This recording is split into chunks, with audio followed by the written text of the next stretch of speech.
Part 5 Krishna और बांसुरी। ओम शांति। प्यारे आत्माओं, जब भी हम श्री कृष्ण का चित्र देखते हैं, उनके हाथ की बांसुरी और उसकी मोहक धुन तुरंत आंखों के सामने आ जाती है। उस बांसुरी की आवाज से गायें, गोप गोपिकाएं और सभी प्राणी खिंचे चले आते थे। लेकिन क्या वास्तव में श्री कृष्ण ने कोई बांसुरी बजाई थी, या फिर इसके पीछे कोई गहरा आध्यात्मिक रहस्य छुपा है? बांसुरी का असली अर्थ। बांसुरी खाली होती है। जब उसमें अपना कुछ नहीं होता, तभी उसमें से मधुर ध्वनि निकलती है। यही स्थिति होती है संगमयुग में ब्रह्मा बाबा की। उन्होंने अपनी देह, अपनी बुद्धि, अपनी इच्छाएं, सब कुछ शिव बाबा को समर्पित कर दिया। ब्रह्मा बाबा स्वयं खोखले बन गए और शिव बाबा ने उन्हें अपना माध्यम बना लिया। इसलिए कहते हैं, ब्रह्मा का मुख ही शिव बाबा की सच्ची बांसुरी है, जिससे बाबा का मधुर ज्ञान बहता है। कहाँ बजती है यह बांसुरी? यह बांसुरी बज रही है कल्प वृक्ष के नीचे। यही कल्प वृक्ष भक्ति में तमाल वृक्ष कहा गया।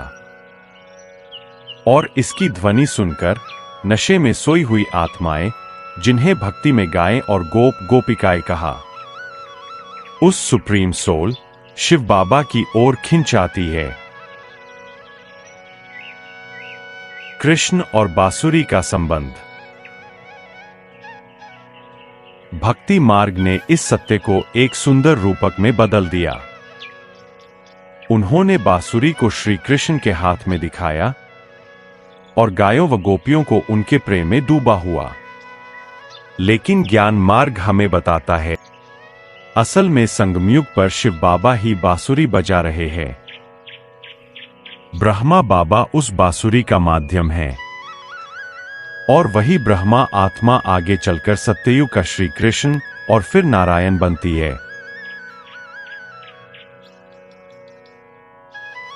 निष्कर्ष। बांसुरी सिर्फ एक वाद्य नहीं है, यह हमें याद दिलाती है, स्वयं को खोखला बनाओ, शिव बाबा के मधुर ज्ञान को अपने भीतर बहने दो, अहंकार और विकार से मुक्त, और फिर उस बांसुरी की तरह आत्माओं को सत्य की ओर आकर्षित करो। श्री कृष्ण की बांसुरी का रहस्य यही है। वह है संगमयुग की ज्ञान मुरली, जिसे स्वयं शिव बाबा ब्रह्मा बाबा के मुख द्वारा बजा रहे हैं। डिस्क्लेमर। इस श्रृंखला का उद्देश्य किसी देवता, धर्म या परंपरा का अनादर करना नहीं है। हम केवल आध्यात्मिक दृष्टिकोण से उन गुप्त सत्यों को उजागर कर रहे हैं, ताकि आत्माएं इल्यूजन से क्लैरिटी, भक्ति से ज्ञान और बालक कृष्ण से शिव बाबा तक पहुंच सकें। ओम शांति।